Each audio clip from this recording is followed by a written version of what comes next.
Thank you so much. First of all, I just have to say how profoundly grateful I am to have you here tonight. I am so humbled by you taking the time out of your schedules to be here, because I do consider this to be a room full of remarkable visionaries, and I am so grateful and appreciate your dedication to this issue, so thank you for coming tonight. As Bill shared, and as I tell in my story, I am a very unlikely crusader for this food movement. I was raised in Houston, Texas, on Twinkies and Po' Boys. I was not a foodie at all. And then, I went on to school and decided to attend business school, and I'm the oldest of 4 children, so I inherited absolutely every single one of those type A firstborn overachieving genes you can possibly imagine in an oldest child. And I channeled that into my education. I graduated with an MBA as the top woman in my class, and I went on into equities and research and helped manage $20 billion in assets before trading my briefcase for a diaper bag and settling into motherhood. And then again, I channeled that same type A drive, and we had 4 children in 5 years. And prior to that, I had always sort of rolled my eyes at this whole food allergy thing. I had a couple kids, they liked PB&J. Thank you very much, you don't need to tell me what to feed my children. And I was not particularly sensitive to what was happening. However, my 4th child, one morning over a plate of scrambled eggs that I was serving the older 3, had a severe allergic reaction. And I suddenly found myself thrown into this new epidemic. And with a background in finance and being a bit of a research wonk, I wanted to learn as much as I could about what was happening to my child. And that morning back in January of 2006, I learned that from 1997 until 2002, there was a doubling of the peanut allergy.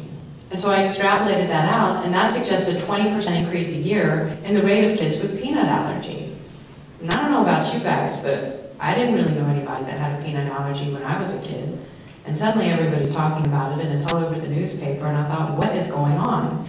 So, I wanted to know more on the numbers, because as a financial analyst, I thought numbers tell their own story. This is emotionally charged. We're talking about food.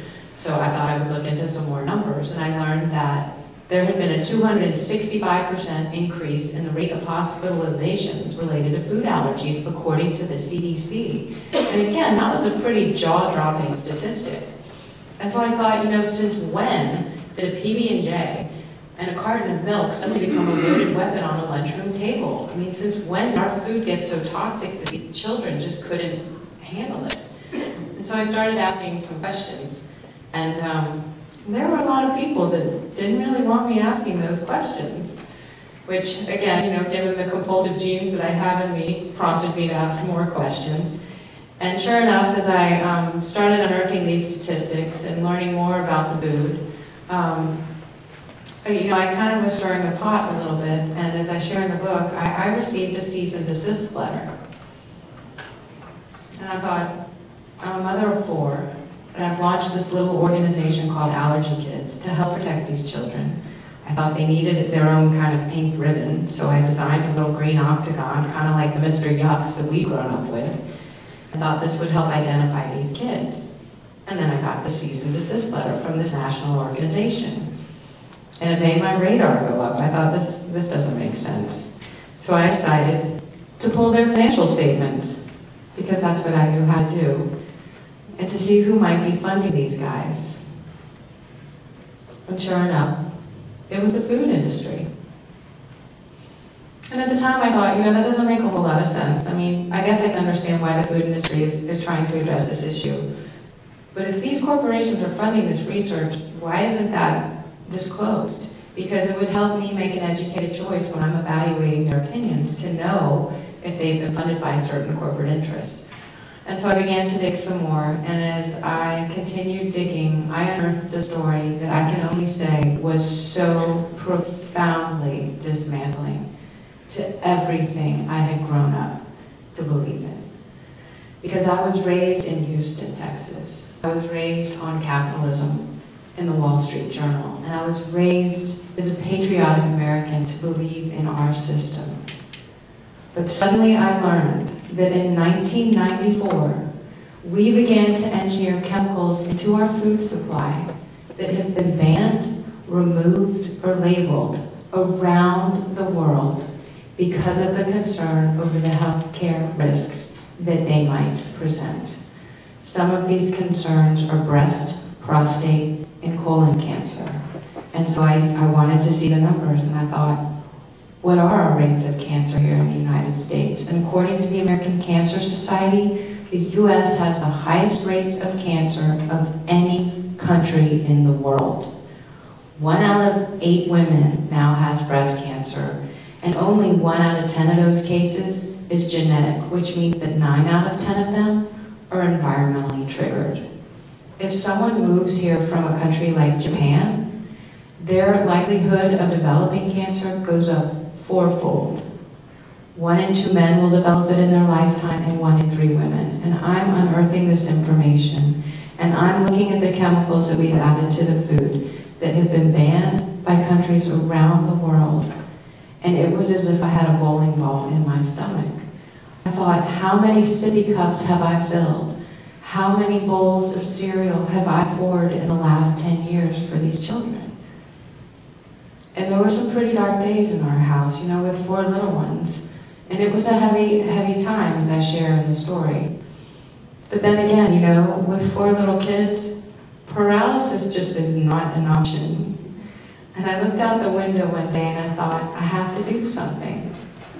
And so as I had continued to learn about this chemical, this synthetic hormone that we were injecting into cows to help them make more milk, and that made sense to me. I was a financial analyst. I get that that drives profitability and enhances the bottom line. But governments around the world said, that's making the cows sick. It's increasing the need for antibiotic use in these cows, and it's shortening their lifespan. And for that alone, we don't want this in the food supply. But then on top of that, it's elevating hormone levels that are then linked to breast, prostate, and colon cancer, so we especially don't want that in the food supply. And so as I learned about this beginning in 1994, I thought, what else has changed? Do I really want to know this? But I knew that I had to take that on for the sake of my children. And so I learned that in the late 1990s, we began to engineer soybeans to be high-sugar soybeans to help fatten the livestock faster. Because as I share in the book, according to the American Soybean Association, what was happening was that the pigs weren't eating enough, fast enough, to get fat enough, fast enough, to get to market fast enough. Again, I appreciate the need to drive profitability. But because of that, when we re-engineered soy to be high-sugar soy, governments around the world said, you know what? We don't know what that's going to do to diabetes, and we don't know what that's going to do to obesity, and so we're not going to allow that into our food or fed to our livestock. And yet here in the US, we allowed it. And sure enough, according to The Economist, diabesity is an American epidemic. And so I thought, what else has been done? And I learned that in the late 1990s, due to growing concern of the spraying of insecticide, scientists decided to take that insecticidal protein and engineer it into the DNA, into the seed of a corn plant, so that as the corn plant grows, it releases its own insecticide. And when I learned that, I thought, you know, prior to this, a mother could wash off that corn. But now it's in that corn. I haven't been told it was on the label. And then to learn that governments around the world considered this to be such a potential risk that not only do they not feed it to their citizens, they don't feed it to their livestock, and they don't even want it planted in their soil in some countries like France. And so, you know, as I shared, there were some pretty deeply profound days where I had to reflect on everything that I had grown up to believe in. And it was challenging. It was challenging for my family personally. And then as I sat down with my husband one night, I said, I have to embrace this story. It's my story to tell. And I don't know what people will try to say about me. I don't know what they will say about us. But if I don't try to get this information out and do everything I can to help inform and inspire change so that we can have safe food the way citizens around the world have for the last 15 years, then I won't be able to live with myself. And he's a remarkable man. And so I came down the next morning, and I sat our 4 kids down, and I said, you know, Mommy's been swallowed by her computer lately, and there's a little bit of work that I'm going to have to do. And one of my boys looked at me and he said, how many people are on your team, Mommy? And I said, well, you, and Lexi, and John, and Tori, and Daddy. And he looked me straight in the eye and he says, Mom, you need a bigger team. And he was so right. And at the time, everyone kept saying, your food's Aaron Brockovich, your food's Aaron Brockovich, you should reach out to Aaron Brockovich. And I'm sitting there thinking, I am this mother of 4 with a laptop on my kitchen counter. How in the world am I going to reach out to Aaron Brockovich? But then again, you know, my personality, I'm always up for a challenge, and I thought, I have to at least try. I have to try. And so I channeled all of that research wonk and all of that competitive pride into researching Aaron Brockovich. And for a couple of weeks, that's pretty much what I did. And I learned that Aaron not only had a daughter that had asthma, because now 1 in 3 children has allergies, autism, ADHD, or asthma, but that she had also lost her brother when he was 37 years old to a food allergic reaction. And so I spent about a week crafting a 4-sentence email to Aaron Brockovich. And I sent it out. And I don't know if I ever expected her to respond, but the day after Christmas a couple of years ago, she did. And to have someone like that step into your corner at such a vital time in the story was so incredibly inspiring. And I thought, okay, I've got someone on Mommy's team. Who else should I try? And everyone had suggested Robert F. Kennedy Jr. And I thought, I can't tell my dad about this. But I knew that he would know what I was talking about, and so I had to find the courage. And again, I researched everything I could about him, and because 1 in 3 children has autism, allergies, ADHD, or asthma, I learned that he had children that had it too. And so I spent a very long time crafting a very personal letter to him, and I sent it out on a wing and a prayer. And within days of his receiving it, I was contacted by his chief of staff, and they had me on speakerphone. And I don't know who was in the room that day. And they just kept saying, this is a remarkable story. And I said, if I can only get it into the right hands.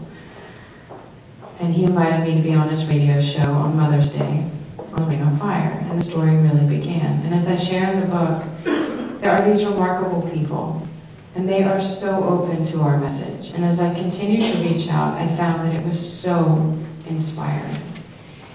And to learn that there was nothing special about me. I had simply found something that I believed in so deeply, and each and every one of you has that in you. It's part of who we are. It's part of what drives us to do what we do. And then I had to remember what I was good at. And I think sometimes that was the hard part, is that little voice in the back of your head saying, you can't do this, who's going to listen to you? And I really just had to tell that little voice to simply pipe down, because this was something I had to do. And that took a lot of strength, and it wasn't always easy. And I explain ways in the book that you could do that too. And so as I continued to learn, it was inspiring. It began to affect a change. I realized that collectively, we have a remarkable story to tell. And that our voices together are so powerful, and our abilities together, each and every one of us, are so inspiring. And so as I began to learn more and to continue to unearth research, because truly that is what I just love to do, I also learned that our corporations, Kraft and Walmart and Coca-Cola, they don't include these ingredients in the products they sell overseas. They formulate them differently, because overseas, with the higher standards and the higher food safety regulation, they simply have a lot to answer for if they were to try to slip it through. And so at first I thought, this could be hugely depressing, but I just can't seem to focus on that. I am so, if life hands you lemons, you have to make lemonade. And so I thought, if these corporations have done such a remarkable job of responding to the voices of the citizens overseas, they'll do the same thing here. They simply have to hear from us. And so as I share in the book, as I came through a lot of the information, and it's in chapter 6, which is called True Colors, I learned about yellow number 5. Yellow number 5, for those of you that have kids, has been linked to hyperactivity in children. And it's not used in Kraft mac and cheese around the world. It's used here, it's simple, it's affordable, it's cheaper, and it's synthetic. But because of these amazingly compelling studies out of the UK and Australia in which hundreds of children were tested, Kraft voluntarily agreed to remove yellow number 5 and some of these other chemicals from the food supply. And so I'll share this from chapter 6. When I read about this in the spring of 2007, I was stunned. Our American companies had removed these harmful ingredients from their products overseas, but not here. It was one of those stories that I went around repeating to everyone I knew. I mean, my poor friends, they must have been so sick of hearing me talk about the food. They've eliminated these chemicals in England, I kept saying. Kraft, Coca-Cola, and Walmart. The world didn't come to an end, and the moms and dads of England weren't condemned to a lifetime of bean sprouts and home-ground oatmeal. They just got to buy mac and cheese and Diet Colas and grocery store muffins and even Skittles and Starburst without the chemicals that had been shown to cause harm.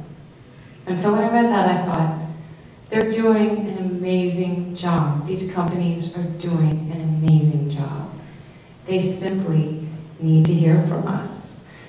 And so then again, everyone kept saying, you need to take this to DC. And I thought, I am so not that mom. I am not that mom. But the more that I kept hearing that, the more that I realized that there was a responsibility to help share. And so I reached out to our local congressman. And as I share in my story, you know, my baby on my hip, sippy cup in hand, and a diaper bag over my shoulder, there I was in the congressman's office. And it was remarkable, and his response was remarkable. And he just hosted an event for me last week in Washington, D.C., where we reintroduced legislation called the Kids Safe Chemical Act. And it's based on studies, scientific studies, of what are called blood cord samples, where they take the umbilical cord blood and they test it for chemicals. And so this is the babies that are in utero, like my 4 were. And what they found was that there are over 200 chemicals in that blood before these babies even come out. And it was due to legislation that was passed in 1976 that assumed all of this stuff was safe. It was never tested on the safety of children, and it was never tested in combination. And as absolutely every single person in this room can remember, you remember that biology class where you're holding a beaker in one hand and you've got another beaker in the other, and you pour them together and suddenly the whole thing combusts and there's all kinds of explosions. And that's what this new legislation is really trying to address, is how we can help take better care of our children from the very beginning. And so I felt it was important legislation to get behind. And the senator that's sponsoring it, he has 10 grandkids, in which, you know, one of them has diabetes, one of them is struggling with asthma, one of them is struggling with ADHD. They are just like us, and they need to hear from us. And together we are a nation of 300 million eaters, and we can affect remarkable change. So I give go-to action items that you can take in the book. Right now, if you look at the statistics, they're pretty dire, and so are the headlines. And the world does tend to have this kind of calamitous tone to it. And so to be part of something that is so fulfilling and so inspiring, it feels so good. And I offer baby steps of ways that you can begin to affect this change. And for some, it may just be a simple step like trading out the milk in your fridge for the one that's free of this synthetic hormone, in the hopes that you're not exposing your boys like mine, who are these little SUV gas guzzlers of milk, to that harmful chemical load. And so there are little things you can do in your own home, there are things you can do with a friend, there are things you can do at your kids' school to help bring choices into the school system.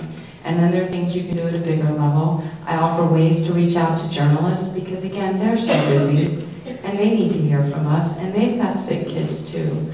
And when you look at the stats, that 17.6% of our GDP is being spent on healthcare costs. It really is our responsibility to start taking care of each other. And there are amazing things that we can do. And another headline that I continue to see in the New York Times recently, Starbucks spends more on healthcare costs than they do on coffee. And again, when you look at these statistics, there are amazing things we can do to help protect our health and that of our family. And so for that reason, I am so profoundly grateful that you guys are all here tonight, because I know each and every one of you holds that catalyzing moment, and there will be remarkable change that comes out of Atlanta, and I cannot wait to follow the success of that. And so with that, I would love to open it up to questions. I do consider you truly visionary in your work, and I would love to invite any and all type of feedback that you're willing to share, so thank you.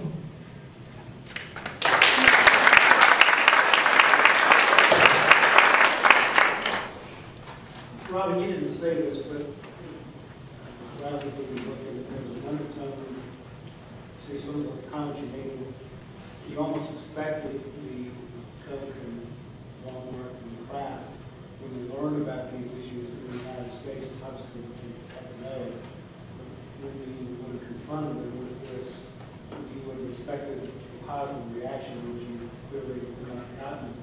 What kind of resistance have you gotten? What is that story all about? You know, I think that might be the next book. I have had some interesting feedback. The book just came out 3 weeks ago, and we launched it on the Today Show. And the executive producer there is a remarkable man. He has 4 sons. And then it just appeared in People magazine this week. And there's a truth to the fact that as a country, we are struggling under an enormous burden when it comes to our health. And that's an irrefutable truth. And the first organization that did contact me at the end of that week was the Corn Refiners Association, because many of you may not know that high fructose corn syrup really isn't used in a lot of developed countries because it's chemically engineered in a lab. And they have a host of concerns that they, feel it merits further investigation before allowing it into their food supply. And so that Friday of the launch week, I was contacted by the Corn Refiners Association. Actually, I was contacted by their global publicity firm, and she was offering to introduce me to one of their scientists so that he could convey the science behind high fructose corn syrup. And I said I would love to speak with him. If you can also please provide the funding ties behind his research. Because as I share in the book, the funding ties behind these scientists is vital to understanding where they are coming from. And I haven't heard from that scientist. I have a father, a daughter, 2 daughters. One of them has asthma, and I love friends. So what I'm wondering is, could people just avoid a lot of the bad things by going to the store and buying vegetables fresh and buying some? That is such an important question. I'm so glad that you asked it. As I share in the book, I was not a foodie. I was slinging tubes of blue yogurt, dino nuggets, and fluorescent orange cheese noodles into my shopping cart. I didn't trust that I could do more than hit 200 start on that microwave. And as we came into this, I thought, what did my grandmother feed her 4 kids? She's 97, she lives in Shreveport, Louisiana. And so we began with, if we can't pronounce it, we probably shouldn't be eating it, because my grandmother probably didn't have a jar of it on her kitchen counter. And that's where we started. And so initially, we reduced the family's exposure to processed food. I have a husband in finance too. I've got 4 picky eaters, a limited budget, and not a whole lot of time to cook. So, as much as I wanted to be growing my own organic vegetable garden and hearing that message, that wasn't the world that I lived in. And I thought, how can I make my food cleaner and safer and more like those moms in France or Australia or Russia or Japan or the UK? How do I help bring that food into my kitchen in an affordable, convenient way? And so the first step was really trying to reduce my kids' exposure to processed food. It wasn't easy. I mean, when I first tried to introduce noodles that were noodle colored, they flipped out. I mean, they were totally used to seeing those fluorescent orange noodles. And so I had to pull task on them, and I used probably 7/8 of the packet of fluorescent powder. And they didn't really notice it, and I felt, pretty good about that. So then I started to use a little less. and literally weaned them off of the concept that it was going to be orange. And that took a while, just like weaning a kid off a sippy cup does, or teaching a kid how to potty train. It doesn't happen overnight. And so that was the first step. And then as I learned about the soy and the corn and the hormones in the milk, you know, there were other changes that I made. We learned that basically if you can't pronounce it, probably shouldn't be eating it. And you know, they were used to those snack packs. But you know, when you show up after school and all you've got is an apple, and the kid's hungry, they're going to eat the apple. You know, they may throw a few fits along the way, but eventually they're going to eat that apple. And so just as you potty train a kid, there's a lot of perseverance and tenacity that's required. But I go through the book, and I do offer simple substitutes, very straightforward ones in any grocery store, from Safeway to Piggly Wiggly to Kroger's to Publix. And it's on any budget that anyone can afford, because to me, clean, safe food, like eaters around the world are getting, is a true social justice issue for us. And it doesn't matter where you are on that socioeconomic ladder, and it doesn't matter what side of the aisle you're on. All of our families are being impacted by this. And so to me, the true solution has to come straight down the middle through those grocery stores, and to help them see the value in these extra products. And you know, as I share in the book, I mean, if you're in a grocery store and they've got maybe 1 or 2 aisles that they call the health food aisle, what do they call the rest of the food? I guess one comment, if you're interested to see what options we have here in Atlanta, is the Decatur Farmers Market, and they don't have aisles where they have processed cheese. I lived for 7 years in Europe, and that's where you get real cheese and real food. And we're fortunate to have it just down the block from us, and that will, your choices will be clear, because I don't think there's an item in that store that is a processed food that I think that you would look askance at, or I certainly would look askance at. But my question to you is, how did you kick this issue up to the macro level? Was it convergence of many issues like the peanut allergies that are coming to the fore, and the autism that we're hearing more and more about? Did you have to get publicists to do this? Did it come to you organically? Did the news media come to you, or just kind of, is it happenstance that this gets kicked up so easily? What looks to me like easily, the book just came out 3 years ago, to the macro level. How do you take an issue you feel passionate about like this and make it, and put it on the national agenda? My personal story is woven through the book. I think that it's a combination of finding what you believe in. It's finding your heart's work. It's a tremendous amount of hard work. Is it like starting a business where you had to invest personal time, I guess, certainly time? My entire family Like did. a PR person to manage this, to get you on the No, and that's the remarkable part of the story. There was not a PR person. I had to embrace a story. It was very isolating, as I share. It was very isolating. I had to embrace that this was my story, and I had to find my family, and I had to have the courage to reach out to people that I considered so far beyond my reach. And as I did, you know, there were people that I had rolled my eyes at. You know, I thought that this movement was a lifestyle of the rich and famous, or a hippie thing, you know, and to really go back to these people and say, I truly understand why you have advocated so deeply for this. There's a lot of grace in the story. I don't really know how to answer that. There's nothing special about me, though, and I think that to me is an incredibly important part of the message, is that we all have the ability to affect this kind of change. Were you able to do it like in your school, for instance, just change out the milk to something organic? No, it's still ongoing. I mean, but I feel it's so vital that we do this, that I recognize that I do have a responsibility to my children. And do I wish the federal policy was stronger so that I didn't have to do as much work? Yes, you know I do. But then to also see how we do have this federal policy that has failed our food system, just as we've seen the federal policy fail the banking system. It's very similar. We deregulated the financial system until it was so loose that it pretty much didn't exist. And a lot has happened that parallels that in the food system. And so, you know, to watch that failed federal policy, but then to see someone like Senator Stone in Maryland say, you know what?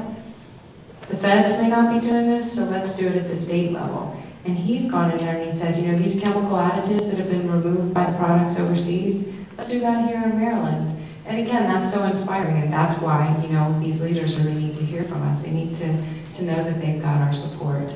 I think it's my life's work. I will be doing it until I'm rocking away on my front porch. Have you experienced, or do you worry about experiencing negative backlash against you or your family? We have experienced that. And again, I think, you know, when my husband and I, as I share in the book, it was in November 2006. There were some pretty dark days. And to recognize the responsibility that I would be taking on, to recognize the exposure that would bring to my family.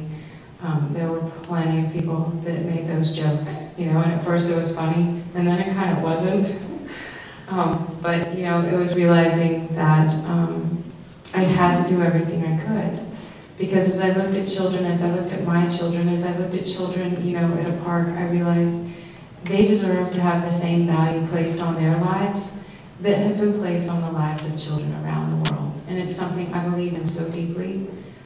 And then I thought too, you know, it isn't just about the little kids, it's about us big kids too.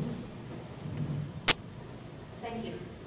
What did you find when you looked at consumer groups like Robyn agriculture, what I usually think would protect the public, like 11 toys?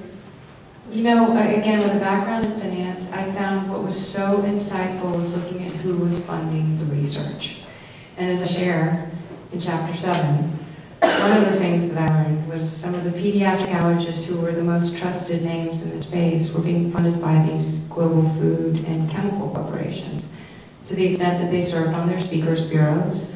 They had invented patents for them.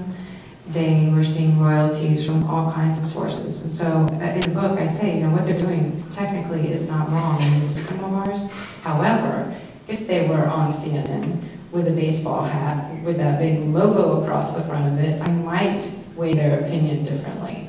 And so I give the reader in the book ways that if somebody is dismissing your concern, you may want to ask those doctors how many hours of diet and nutrition they had in school, and chances are it's maybe one.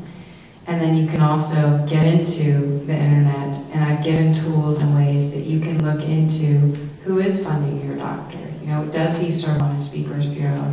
Has he invented a patent? And would that in any way affect his position? And in the Wall Street Journal, probably now at least once a month, there are different organizations and different surgeons associations that are calling for higher disclosure, higher, you know, more transparency, just like we've had in the banking system. They want to see it with these doctors too. The tobacco companies have lied to us for 50 years. They kept putting products into the cigarettes and such as things that shouldn't be burned. They're good for us, or, you know, not so bad for us if they're not burned, like cocoa and chocolate and licorice and those kind of things. And then we have 440,000 people die from smoking, and 49,000 non-smokers die from it. But we still can't even get the government to really come out against those kind of things. And the thing is, we have all these other things, like it took like at least a decade to get lard out of Nabisco cookies. And now we're worried about trans fats in peanut butter and these other products. So how much more time? Well, one of the, again, you know, my background is finance, and so for me, I always went to the numbers and I thought, like you know, how have we let this happen? And I learned that the budget for 2009 for our country, $600 billion has been allocated to the Pentagon and $2 billion to the FDA. And I thought, okay, if that were my budget in my house, would I spend $600 billion, you know, on the fence, and $2 billion on all the food and all the medicine and all the safety checks for my family? And again, as I share in the book, I am so deeply grateful for the people that serve in our military, because both of my parents were in Vietnam. But to step back and say, we maybe could do a better job allocating resources at the federal level, so that the FDA doesn't have to issue a report like the one they issued in November of 2007 that said they could no longer do their job, that they could no longer vouchsafe the American food supply, and that in quotes, American lives are at risk. And here we come almost 2 years later, and you see the headlines that are rolling out. These scientists are trying to do their job with no money. And again, that I think is really gets at the core of where the problem is that if they don't have the resources, they can't do their job. And so they have to rely on this industry-funded data. They don't have the resources to then do their own independent studies. And I think what's different in this case, again, is that, as I highlight in the book on page 175, corporations, our corporations operating in countries overseas have removed these chemicals from their food. And that's what's different this time. And so I have a quote here from Kraft Foods UK. Kraft Foods UK has no products aimed at children in the study.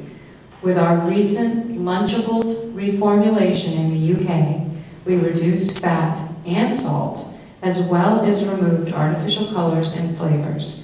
Without compromising quality, taste, and food safety, we will continue to see where we can make changes and still meet consumer expectations.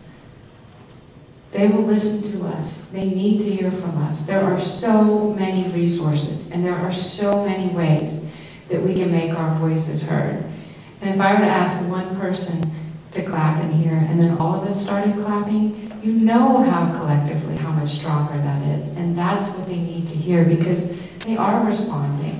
And as I come through in chapter 4, which is called Milk Money, with this synthetic chemical, again, ahead of legislation, voluntarily, we've got companies like Dannon and Yoplait and Kraft that are introducing products that are free of this synthetic hormone. They are responding. They've got sick kids too. They've got sisters with breast cancer and dads with prostate cancer too. What's the situation with the cease and desist order? Well, as I share in the book, as you can imagine, we fired back a response, and we never heard anything. So it was really, it was scary to get that at the time, but then knowing that I had done all of my homework, filed everything through the U.S. Patent and Trademark Office, I'm very grateful for it, you know, as I confronted that moment, because it truly led me to this story, you know. It was what prompted me to pull the financial statements of that nonprofit, and the story really started to fall out. What exactly were they objecting to? I'll let you read it in the book. Would you be willing to say what symptoms your child had? Was it, you know, skin rash? Or Right, I do, you know, as I share in the beginning of the book, I mean, I didn't know food allergies.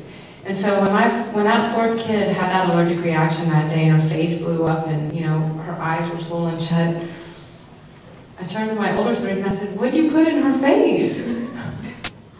And they gave me those blank little kid stares where you knew they were telling the truth. And that was a really scary moment to me, because I suddenly looked at that child and I thought, what is happening to my child?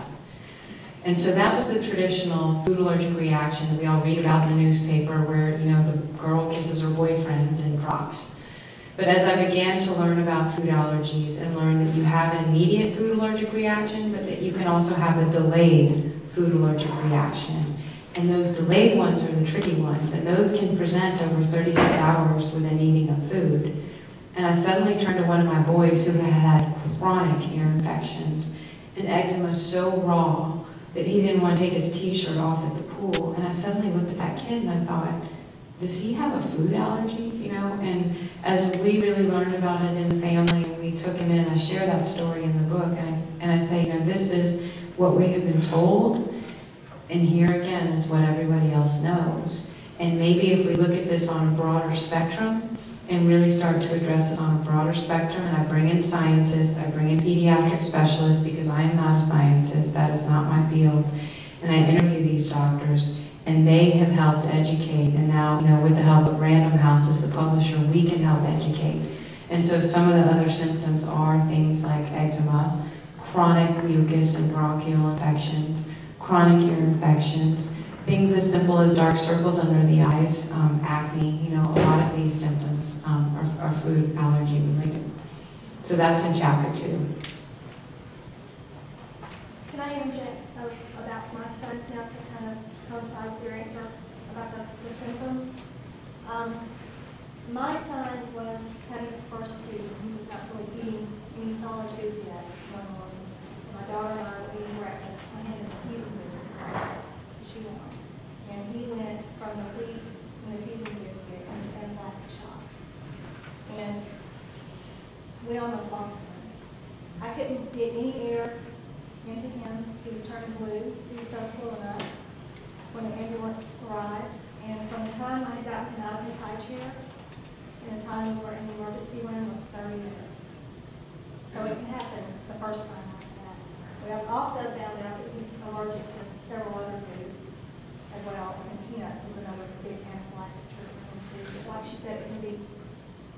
it would be great. You guys can follow up afterwards. That would be great.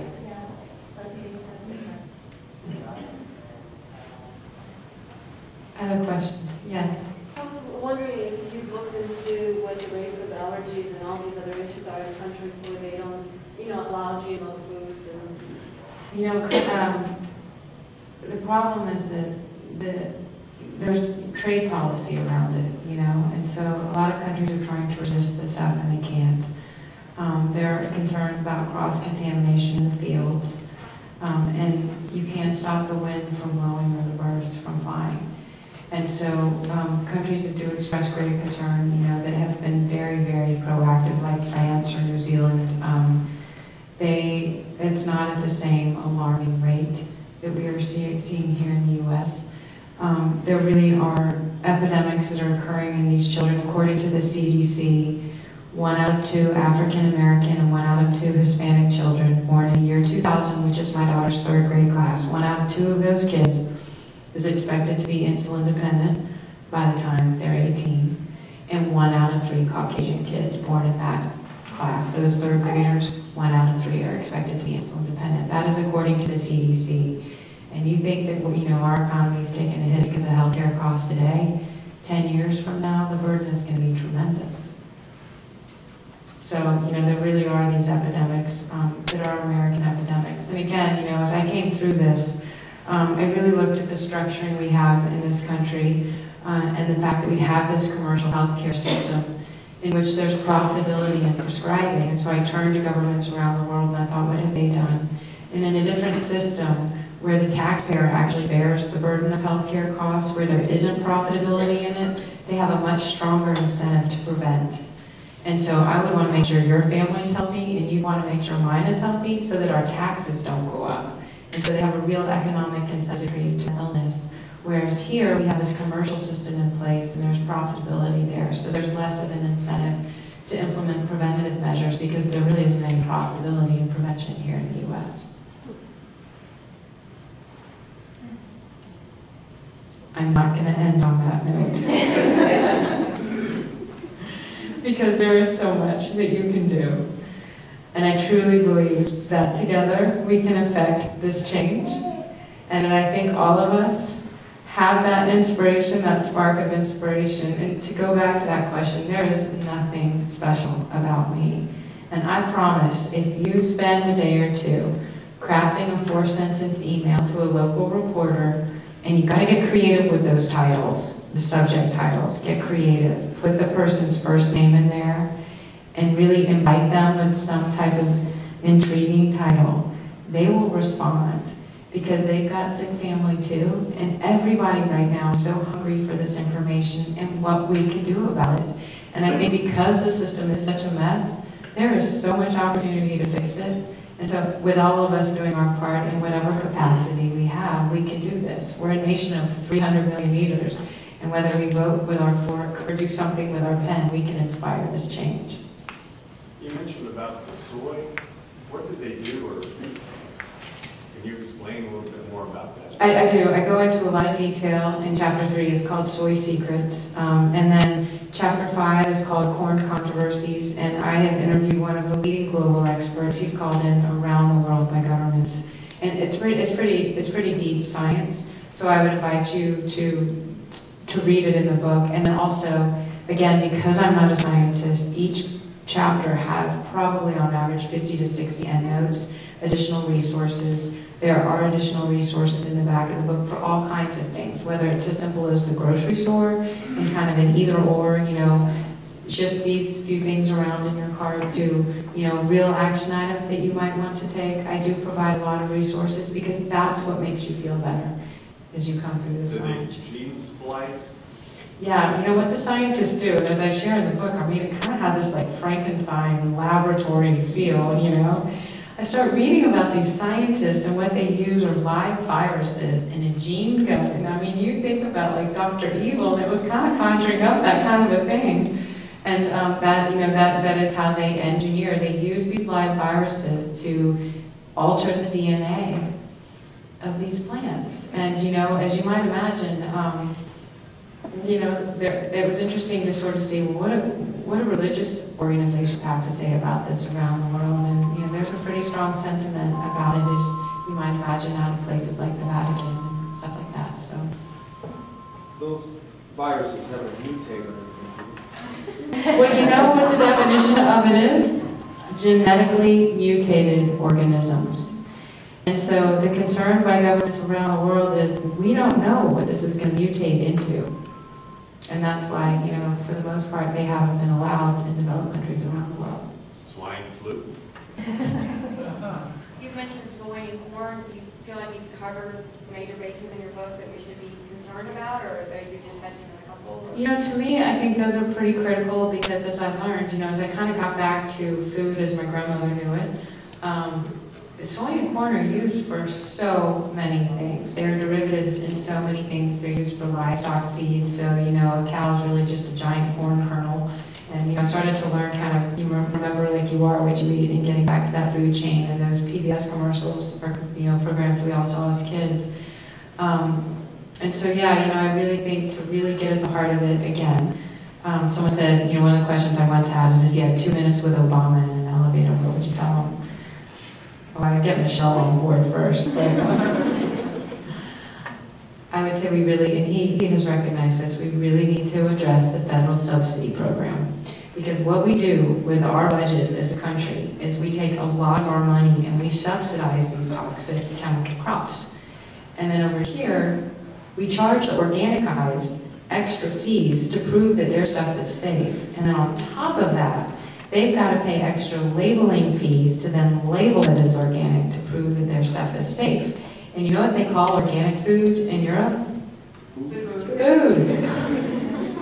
And they label the other stuff. And so the burden goes on to the guys that are putting the chemicals in the food to be the labelers and to, you know, disclose that that's what they're doing. Robyn, maybe 2 more questions. Okay, this one was up first. Well, I just wanted to add one thing to the cycle you just described about the farming system, is that the next step is that the organic farmers don't get any of those subsidies, and then people wonder why their price is higher. Exactly. You know, and again, you know, I had sort of thought of this as a marketing scheme and everything else, but when I really started looking at the financials and the numbers and how we're allocating our resources as a country, I thought if we did a better job allocating those resources to organics, they'd be a lot more affordable to everybody. And again, that's where the social justice piece comes in, because it doesn't matter where on that socioeconomic spectrum you sit. Safe food should be something that all Americans have a right to. Hi. I'm Judith Woodford with Slow Food Atlanta, and I just wanted to let everybody know who might not be aware, there are organizations in this state and on the municipal level working for a good, clean, and fair food system. Slow Food Atlanta is definitely one of them. Georgia Organics is working on the state level, and if you're really feeling passionate about this and you want to get involved, I would encourage you to look into both of those organizations as well. And thank you for your work, Judith. Thank you. Slow Food? Slow food. Which I kind of think is a misnomer. It really should just be called real food. Right. Again, I am so grateful to have all of you here. I am so inspired. I cannot wait to hear what comes out of Georgia. And I'm going to be following you guys. As I have in the back of the book, there are lots of resources. I have my website. I invite you to contribute a chapter and to share your story, because they're such incredibly powerful stories, and I cannot wait to learn more about what you guys are going to accomplish. So thank you so much for coming tonight.